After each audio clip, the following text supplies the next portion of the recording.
There's just no better way to start a weekend than watching your team have their worst offensive performance of the past few years.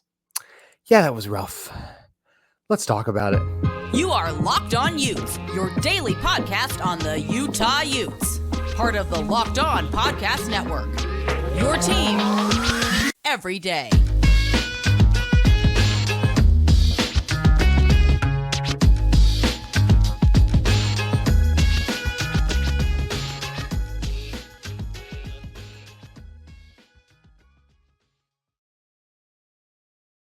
Everyone, and thank you for making Locked On Utes your first listen every single day. We're available on all platforms, including YouTube and wherever you may get your podcast. My name is JT Wistrcill, former intern inside the University of Utah Athletic Department. And if this is your first time tuning into our show, make sure you guys like and subscribe. We'd love to interact with you guys in the comments, as well as on various social media platforms. You can follow my Twitter handle at JT Wistrcill, or our show handle at Locked On Utes. On today's show, oh, I don't want to, but we got to talk about Utah and that just really just disappointing outing against Oregon State. 21-7 was the loss. This was a 21-0 game. I thought we'll talk about the defense. Let's start with the offense. I mean, it was, as I said in the open, it's about as bad. I think it was Josh Newman who I saw tweeted Utah's worst offensive performance since he brought up the 2020 USC, but COVID season, we kind of forget that. But he brought up the 2019 Alamo Bowl, and I think this is as disappointing of a loss since the Alamo Bowl and what we saw to that 2019 Utah team. It's just so rough to watch your team go out and perform like that offensively. So many issues. But I will say last week, I defended Nate a little bit in the quarterback area. I think it does start with Nate in some ways in this one. It's tough to win on the road in college football. We talked about that, and you saw it tonight. I think Nate still could have a bright future with this Utah football team. I would like to see him be involved still this season for his ability to run, but we'll see. Unfortunately, did not get Bryson Barnes could be out for the season or even seriously. Kyle Whittingham gave the quote that he was very concerned about his health. So prayers up to Bryson. Logan Fano, you just hate to see that. You hate to see all these guys get hurt. Charlie Vincent also went down. So it's been a season of injuries for Utah, but those three tonight, Bryson, Logan, and Vincent, just wanted to give shout out prayers to them. Hope everything goes okay. Cause you just always hate to see that. But getting back to Nate, just a really bummer, I think is the best way to say it. You see Nate, the leadership, he already tweeted something out about like, we'll be better going forward like that. It's hard to see this offense having success in 2023 with Nate Johnson operating it. I think this is just one where you saw there were chances to make throws tonight, and he just missed them. And guys have off nights, but tonight was rough. And I think that's why I even said in my quick post-game video I did, this Utah team's only hope to make it back to the Pac-12 championship game and do the things they set out to do, just in general, is with Cam Rising under center. Sure, Utah can beat Cal probably at home. They'll beat Arizona State at home. Outside of that, even Colorado. If Utah looks this way offensively tonight, I know Colorado's not great, but if they can put up points, and we just saw with Utah offense struggling the way they do. So I know some of you will be ready to jump on that. Like, oh, Colorado, especially by the time some of you listen to this, Colorado might just gotten their doors blown off by USC, but how can I not be that discouraged by what I saw tonight? As I said, just numerous misses by Nate, but he wasn't the only issue. I think the quarterback play is the biggest reason this Utah offense is struggling, because whether it's just inaccurate throws, missed reads at times too, that's the biggest thing right now. But why didn't the reason I'll back it up. The reason I was so excited to see Nate Johnson coming into this season was his dual threat capabilities. When you look at I was 3 or 4 rushing touchdowns last year. His one passing touchdown was a well-designed play. It was an easy throw to a wide open Logan Kendall. But you just saw the legs and his ability to move that way. And you're like, man, this is a high recruit that if you get him in the potential and craft the right offense around him, I think he can do some special things. And once again, Nate missed a lot of throws tonight. I don't understand why Nate didn't get a designed quarterback run until the third quarter. I will say, maybe I do understand. I just completely disagree. It's probably because he fumbled last week and has had a fumbling issue. But that just, once again, like the risk of Nate fumbling, like not running him because of that, is playing scared. It's playing not to lose, where it's like, well, our good play for us is Nate running, but he might fumble the ball, so therefore we shouldn't do it. It's just like, but if it's your best play and Utah, Bryson got hurt, Nate comes in, he runs for 9 yards or whatever it is. It's just, I don't know why, especially when you knew you were going to be facing loaded boxes. I understand your concern about Nate fumbling a little bit, but once again, that's playing not to lose. This Utah offense at their best with Nate under center was always going to be running the ball this season, and they just refused to do that. They tried to make Nate something he's not, and that's also where I think they set him up to fail. They, like Andy Ludwig early, had a nice design play where they faked the quarterback run and he threw it to Money Parks, gained like 8 yards. They weren't able to get Nate on the move a lot throwing the ball. They turned him into a traditional drop back passer, and that has not been his game. We've seen evidence of that at the collegiate level, that's not where he operates best. So I didn't think Nate played well at all. I thought it was the right decision to put Bryson in the game, and it was great to see him provide a little bit of a spark to this Utah team. And then just, there's a reason I said the abysmal offense, not just quarterback play, right? Because Utah gets in the red zone, good blitz by Oregon State, but still one Utah fails to pick up. They get sacked. Then you get Bryson Barnes, or not Bryson Barnes, excuse me, Jaron Kump, snap right at his legs. So then there's another one. And then after that, I think Bryson throws the interception. So, I mean, just like a compound of issues when you're talking about mistakes, missed assignments, blocking up front. Utah's still struggling. I don't care how loaded the box is. Even when you get a loaded box, it should still be, you can still get 3 to 5 yards, especially when you're zone blocking, getting that push. And Utah just can't do that because they're not handling their business up front. It was good to see Spencer Fano get back into the game, but even left tackle is still a problem for this team at times. Up and down the offensive line, they have issues at times.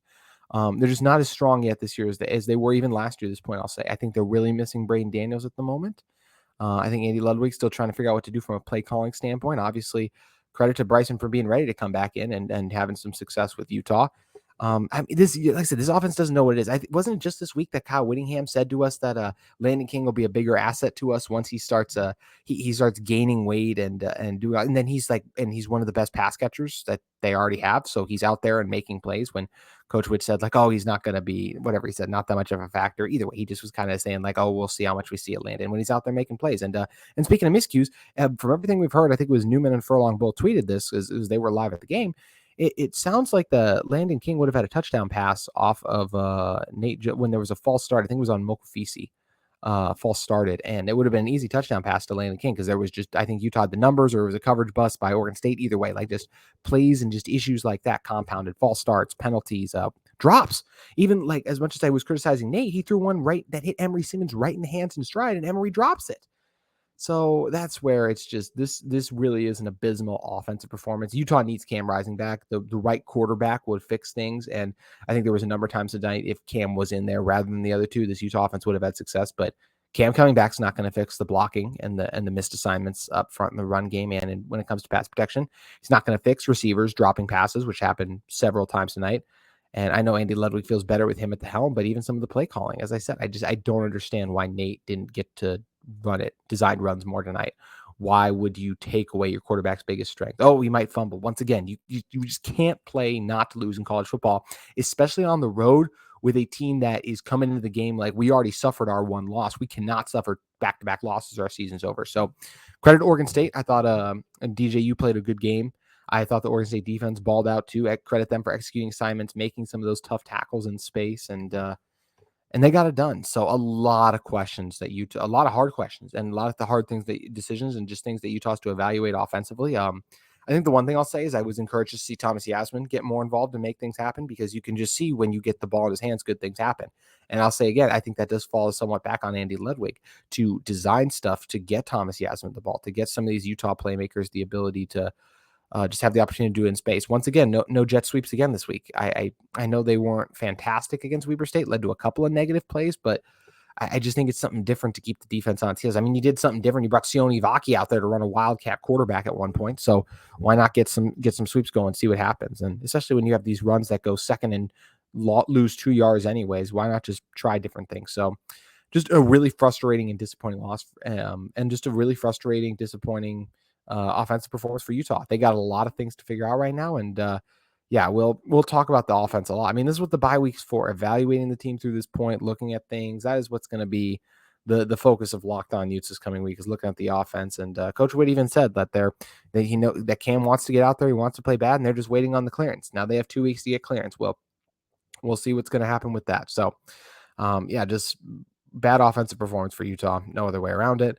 Let's talk about the defense in one moment. But first, I want to talk to you guys about our friends at FanDuel Sportsbook. You can snap into action this NFL season with FanDuel, America's #1 sportsbook. Right now, new customers get $200 in bonus bets guaranteed when you place a $5 bet. That's $200 in bonus bets, win or lose. If you've been thinking about joining FanDuel, there's no better time to get in on the action. The app is easy to use. There's a wide range of betting options that include the spreads, player props, over-unders, and more. So visit FanDuel.com/lockedon and kick off the NFL season. FanDuel, an official partner of the NFL. Today's episode of Locked On Utes is also brought to you by LinkedIn Talent Solutions. These days, every new potential hire can feel like a high-stakes wager for your small business. You want to be 100% certain that you have the access to the best qualified candidates available. That's why you have to check out LinkedIn Jobs. LinkedIn Jobs helps you find the right people for your team faster and for free. You guys can head over and add your job to the purple hashtag hiring frame to your LinkedIn profile to spread the word that you're hiring and let all those qualified candidates out there who are ready to get to work as soon as you make the job post know that you are hiring. They have simple tools like screening questions that make it easy to focus on candidates with just the right skills and experience so you quickly prioritize who you'd like to interview and hire. It's one of the many reasons that small businesses rate LinkedIn Jobs #1 in delivering quality hires versus leading competitors. LinkedIn Jobs helps you find the qualified candidates you want to talk to faster. Post your job for free at linkedin.com/lockedoncollege. That's linkedin.com/lockedoncollege to post your job for free. Terms and conditions do apply. Alrighty, of course, there are two sides of the ball. Let's talk about the Utah defense a little bit. And when you're talking about this Utah defense, I just don't put the loss on them. I thought they played well overall. Looking back to, I think Oregon State did score on the first drive they had of the game. Credit to them, right? I think, DJ, you made a couple throws that drive, the physical rushing attack. We knew this would be a back-and-forth battle. The Utah defensive line, I think, is the best in the Pac-12, if not one of the best in the Pac-12. And the Oregon State offensive line is arguably the best, if not one of the best in the Pac-12 too. And you saw that play out tonight. You saw Utah get pressure. Jonah Ellis, once again, just that spin move is devastating. Got home tonight. Great to see Logan Fano get the sack. And we'll wait word on what is happening there. I think Coach Wood never elaborates on injuries, but he always lets us know, like, if a guy is lost for the season, he will say that. So hopes and prayers to Logan Fano that he's not done for the season. Same thing for Charlie Vincent, Bryson Barnes, who once again, just going back to Bryson, very impressed with just, to be a backup, have your job taken away, be a lot of fans not saying great things about him because of how he performed against Baylor, and step up and help lead this team on a successful drive but how comfortable he looked operating the offense once he got in. I think it gives him give a lot of credit to him for his preparation, and give a lot of credit too to Logan Fano, who had fought his way back from that ACL injury suffered last year and turned himself into what had been, through the first few weeks of the season, one of the best pass rushers in the Pac-12, in my opinion. I think he's been that good despite the sacks not showing up. When you just look at a play and you're like, who forced the pressure there? A lot of the time it was Logan Fano. So it's just so tough and just breaks your heart to see him get hurt and on crutches. So all we can do is hope, because he was off to another great start here too. Like I said, for the defense, I just don't put this loss on them. I thought they played well. I thought they made stops and key opportunities. They needed something out of the offense, and it never came. Oregon State came out with a successful drive in the second half too, so credit to them. But anytime you can hold a team at their place to even 21, and yeah, I'll give credit the late score. Oregon State, great play call there.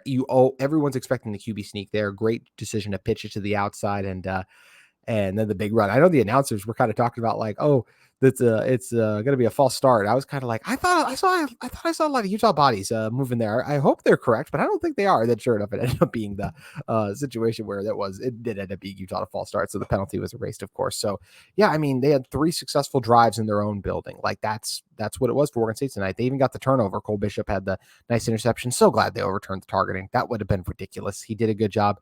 This is just where it's like, what do you want a defender to do? He did a good job using the side, trying to break in on that. And I know it's so easy to look at and criticize these guys when it's going in super slow-mo, but I would encourage you guys, if you can't get to a college football game and watch it, from the sideline. It's something I haven't even done this season. It's just hard to do, but even just being in person, you just see the speed a little bit. As I was at the UCLA game last week, just even go to a high school football game, try to get close and just watch how fast everything happens.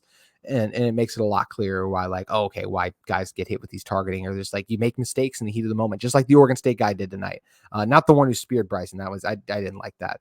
But the guy who, I think it was Nate Johnson, or it might have even, no, it was Bryson actually earlier. I think it was when Bryson ran earlier and took out once, and then the other guy came in and flew and hit him. I didn't feel like that was malicious. That was just heat of the moment, trying to fly in and make a play on a quarterback on a broken play who's trying to scramble. So, yeah, it's just one of those things where the defense stepped up. Miles battled JT Broughton. I think Zmai Vaughn too. Teo Johnson even once. More so Broughton and Vaughn, if I remember. No, Broughton and Battle, if I remember correctly, did get beat a few times. Credit Oregon State there.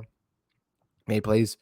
Sione Vakis stepped up a few times. Corene Reed, Lander Barton. The Utah defense got beat at times. This was, I guess their worst performance of the season. But it's also hard for me to say that when I watch the game. I'm like, they played well. You held the team in their own building to 21 points, and you got several stops. You allowed Utah more than enough chances to get back in this game offensively, but the offense just never got going. So that's where it's tough. I think Morgan Scallion's defense are still in a really good spot. They got to get some guys healthy, though. I think Chase Kennedy ended up going out there tonight because of Logan Fondo. I don't think we saw Van Fillinger. I don't think we saw Connor O'Toole. Really like the depth of the defensive tackle position still for Utah. Keanu Tanavasa and Junior Tafuna both popped a couple times tonight. I think Ellis's second sack. I think it was Ellis who got home for the second sack. You guys can correct me if I'm wrong.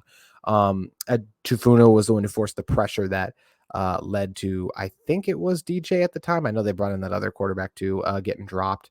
But even then, Tanuvasa made some huge plays in the running game, just overpowered his man. Just so impressed with this Utah defensive line. Linebacker still flying around making stops. And defensive back still good overall, too. I'm not going to be too mad at them I thought there were a number of really nice throws by DJU in this one. I didn't think it was necessarily a bad coverage, but this is what the defense was working with tonight. They were working with an offense that had 54 total yards in the first quarter, 47 in the second quarter. Then in the second half, Utah only had 31 yards in the third quarter. And in the fourth quarter, they only had 66 yards. And then if you're looking at some of the game totals, so less than 198 yards, Kyle Whittingham even said in his post-game press conference, you don't win games when you don't have over 200 yards of total offense. The rushing game was never there, as we talked about. Passing game, penalties, Utah 3 for 15. Third downs, 2 for 13. Are you kidding me? That's only, and Oregon State wasn't much better. They were 4 for 15, but even 2 more is the difference. Utah was 1 of 4 on fourth down. This game was over way before it was. It was painful to watch the offense in the fourth quarter.